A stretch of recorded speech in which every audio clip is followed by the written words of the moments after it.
What's happening, everybody? Welcome back to Break It Down, the show where we get to speak to some amazing artists and dissect their songs, videos, albums, and get a little peek behind the curtain into the creative process that goes into making some amazing material. Our guest today is Neff, producer, Salute. Thank you for DJ, having me. great guy, father to a now 1-year-old little girl, and currently residing in New York City. Thanks for being with us today, Neff. Much appreciated. Thank you for having me on here. Yeah, you're welcome. Where in New York City are you at? So, I guess real quick, I moved to New York about 4.5 years ago. I moved from New Hampshire. I grew up like right on the border of Maine and New Hampshire. And I moved to Flatbush, Brooklyn first. I was there for about 2 years. Then I was in Soundview, Bronx for about a year. And I've been in Bay Ridge, Brooklyn for about a little over a year now. Excellent. And that's the home studio behind you? Yeah, it's a home studio here. And then I got Time is Money studio in Bushwick with Terminology that we run. Awesome. Yeah. Recently, you released Tabula Rasa. Mm-hmm. This was a project that you produced entirely. So I'd like to get into Tabula Rasa. So let's break it down. Why don't you tell us the impetus for this project and how this came to fruition? So for me, and we'll touch upon this later, you know, I did like compilation producer album before. And that's something I always really liked the idea of, you know what I mean? You know, I looked up to like Statik Selektah, you know, the big homie, and he's done a bunch of those, you know. He's on his 10th right now. And I always liked that idea because, you know, as a DJ, first and foremost for myself, but then going into production, but because of like the DJ, you know, you're kind of in the forefront. But then in production, you kind of take a step back and not necessarily like, oh, I want the attention, but more so looking at myself as an artist. You know what I mean? So like putting this album out as an artist. You know, sometimes I even try not to say producer album, but it's just the easiest to let people know. So yeah, I mean, I guess, you know, that was the biggest thing. And in the back of my head, you know, and one of my last chess moves or middle chess moves that I wanted to make when I moved to New York, I was like, all right, I'm going to do this. Of course, I'm going to continue doing projects like this, but I want to wait until it's like the right time, you know? And I have been dabbling with the idea of it. I wanted to put out a couple collab projects first. I put out Lost and Found with Ren Thomas, put out Divine Time with Dirty Sanchez. And then, you know, I was like, I think I'm close, but let me like kind of wait for a sign. And then me, Destroy, and Statik went to this crazy Q-Tip party where Q-Tip was DJing. And like, for everyone that, you know, goes to the city a lot or lives in the city, or, you know, when it's a Q-Tip party, like you want to go and you're lucky if you can go. You know what I mean? It's like, it was some shit out of a movie. Like there's dancers, there's giant disco balls. It's like 40 stories high in the middle of Times Square. And it's just like, it's for everybody. Doesn't matter who you are, it's hard to get in, you know? And luckily we, you know, obviously we got in, and I'm just, you know, I'm still, you know, a couple years in, 2 years in, and I'm looking around like, what is even happening right now? This is crazy. And I'm just taking it all in. I went to the outside part because I was like, that's just too much. I got to like kind of decompress for a little bit. And Lil Fame and his crew pulled up, and we're just, you know, that's the homie. We start talking, all this. And he knows I've been putting in a little more work. And he's like, yo, Neff. He like punches me in the chest, like hits me in the chest. And he's like, yo, what the fuck you working on right now? Let me get on something. And I was like, what?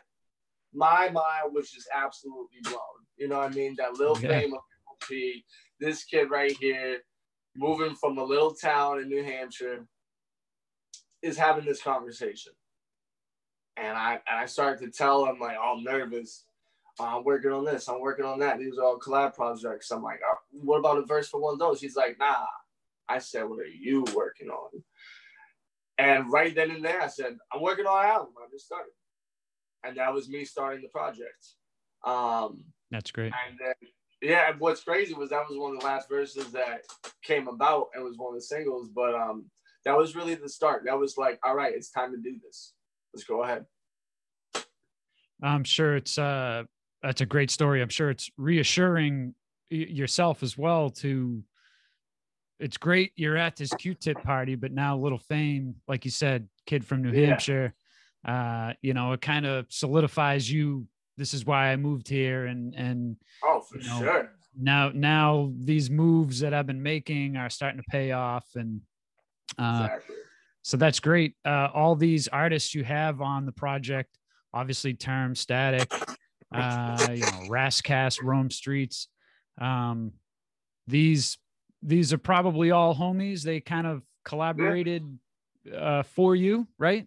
Yeah, right. Yeah. So like with that,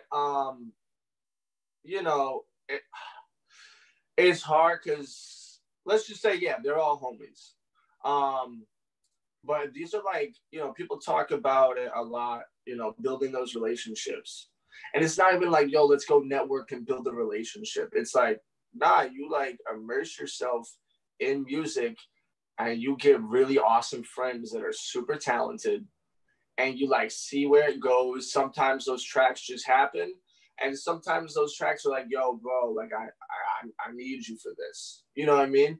And like, you set it up and, you knock it out. You spend the whole day in the studio, you vibe out and you just play beats and see what happens. And like, but yeah, for the most part, this was like, yo, it has, you gotta be on it. Hey, you gotta be on it. Like, yo, let me get on something. And it was just, for me, with this project, I let the project free itself. Like, I produce, I make beats, a DJ, engineer. But with this, I wanted to take, like, the producing side, not fully out, but a lot of it out. And leave that for post-production. Because I didn't want to be like, yo, like, I'm going to make a MOP track. Right. And I want it to sound exactly like all the MOP joints they've done. And then, present it that way. You know what I mean? I wanted every artist to feel comfortable. If it was an artist, I was like, hey, are you cool with this guy? Or, hey, is there anyone that you thought of when you were writing this that you think would compliment you? You know what I mean? I wanted these artists to feel like they were making their own songs. And I was just letting them have that environment. That's awesome. Yeah. I recently read an interview that you did around the time of the release of Tabula Rasa. And you talked about how the first year was really just kind of watching and learning. And then the second year was a little bit more of, networking, but like you said, relationship building. Because of the position you're in right now, what advice do you have? Can you give to up and coming producer? Obviously not everybody can move to New York City, but what advice would you give if someone's looking to, maybe start that first project or build some relationships with artists? Yeah, I mean, for that, like, and it's true. So the first year, I just I grinded. I try to get gigs. I try to do all this, but like at the same time, I like pretty much just I wanted to be friends with Statik and Term. I felt like that was it, and I was like, I'm getting in there, and I built that relationship, and then I just like sat there and learned. You know what I mean? But like the big part of that is like I went out, I show and prove, and I went outside. You know what I mean? From before, like the internet is amazing. It's a great tool to be able to use. And depending on like what your relationships you already have, yeah, you can do that. Send tracks back and forth. But like that's probably gonna work with people you already built relationships with, So like my biggest thing was like going out 6-7 days a week and being at clubs and being around people, even if I wasn't talking to people. Like I'm not I'm not the best in a social setting. Like, I'll kind of wait for people to come up to me and say, what's up? Or whatever it is. But yeah, it was like just being outside. Obviously, right now it's a little harder, but you know, there are still ways to do that. And my biggest thing was like face to face. So even if you have, like, if you were in a smaller town or you live by a place that's bigger than you and they have shows, like, go to those shows. Hand out stuff that's like has your contact info. Keep going there. Go early. Stay late. You know what I mean? Like, just elbow your way in. You know, like, find a crew. Like, the biggest thing, like I said, I kind of weaseled my way in. I needed a crew that I could hang out with every day and learn from and bounce ideas off with and stay motivated with, you know. But yeah, the biggest thing was that, like, just make friends. Go out there and make friends in person. And if you can't do that in your town, find a town that has shows. There you go. Great advice. Awesome. Yeah.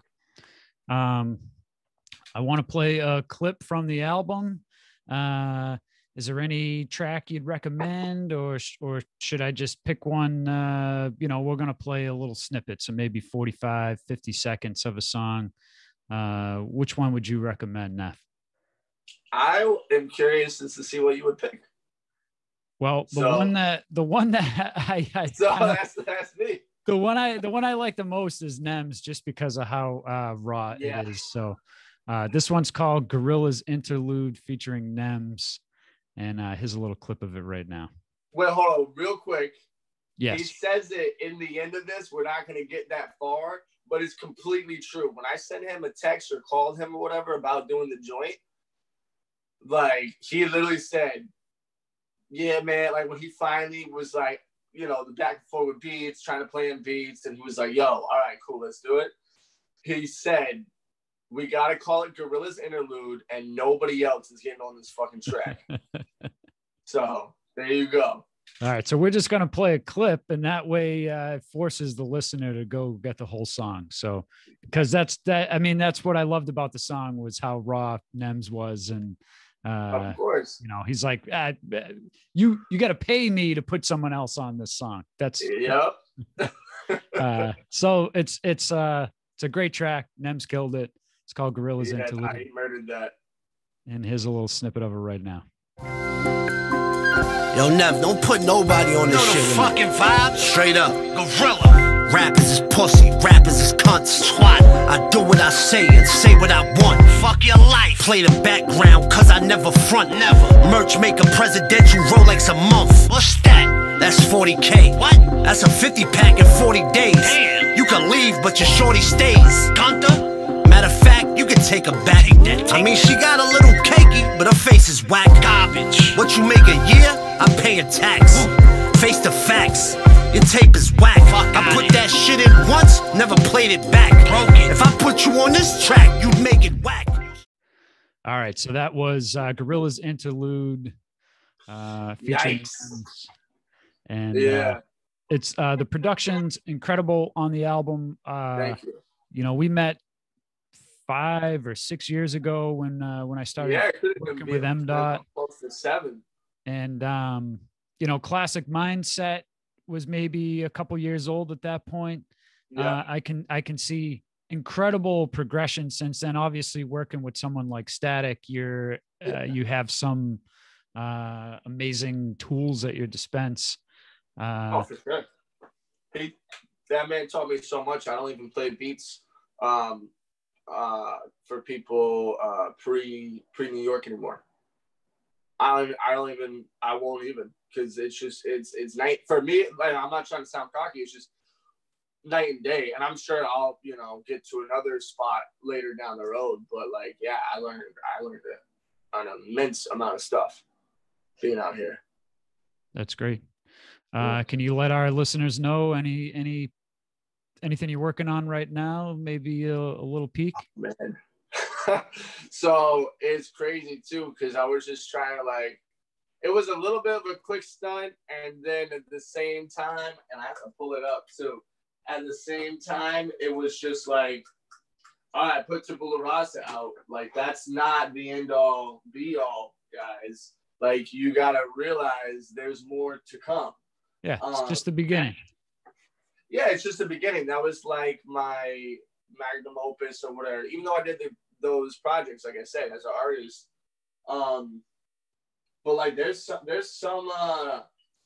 stuff that won't, you know, be released for a little while. There's some stuff that I'm waiting on the artist for, or whatever it may be. But me and Wise P, we got a project. I got a full-length album with Ren Thomas on the way. Me and Bobby J from Rockaway. Again, super excited about that. That dude is killing it right now. We're doing like an EP album. XP the Marksman and Dome from DXA. We got a lot of heat in the stash. And then me and Dome, again from DXA, we just started another joint. And then, I'll definitely be doing a follow-up to Tabula Rasa, but I want to get a lot of these other collab projects out before. And then placement-wise and like working on other people's projects, last time I looked, and this is not even like people I don't know. You know what I mean? These are all like, this is homie work. And another project with the homie P. Watts, Raw Wattage. But yeah, just like beats that I got on other people's albums. I think last time I looked, it was like 30 different joints. Wow. So I got some, and I'm not content yet. You know what I mean? There's great. Always more. There's always more. Well, congratulations on your success. It's overdue, but you're starting to, every day it's getting bigger and bigger. So that's great. Yeah. Congratulations, my friend. Let our listeners know where they can find more about Neff. Yeah, so I mean, these days Instagram's the biggest thing. So produced by Neff, and it's the full word of produce, not just the 4 letters. Produced by Neff, N-E-F. And then really all social media like Twitter, Facebook, it's the same. But my Instagram is where I'm the busiest, and where you can find the link in bio with all of my projects, music videos, beat stores, stuff like that. Awesome. Yeah. Neff, appreciate the time today. We will have some more episodes to come. So thank you for giving us some time today. And for everyone out there tuning in, we'll see you again next time. Peace. Thanks for having me. It was an honor. You're welcome. Thank you. Thank you for tuning in to another episode of Break It Down. Subscribe to us on YouTube, Spotify, iTunes, or wherever you get your podcast. If there's a song or video you want us to break down with an artist, hit us up on social media at Own Lane Music, or hit the artist up directly and mention our show. Maybe we can talk to him. That's it, everyone. Peace out.